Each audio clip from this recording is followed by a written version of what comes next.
अयोध्यामङ्गलस्तोत्रम्। यस्यां हि व्याप्यते रामकथाकीर्तनजोध्वनिः तस्यै श्रीमदयोध्यायै नित्यं भूयात् सुमङ्गलं।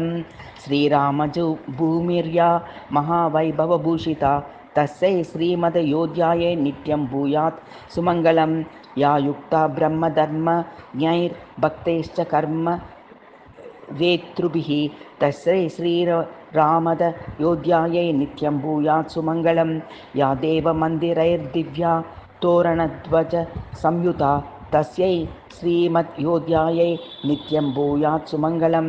साधुभिर्दानिभिर्या च देववृन्दैश्च सेविता तस्यै श्रीमदयोध्यायै नित्यं भूयात् सुमङ्गलं।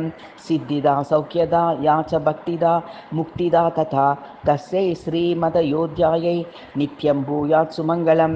द्वारपीठेश्वर श्रीमद्योगानन्दार्य निर्मितं पठता मङ्गलाय स्यादयोध्याय मङ्गलं शुभम्।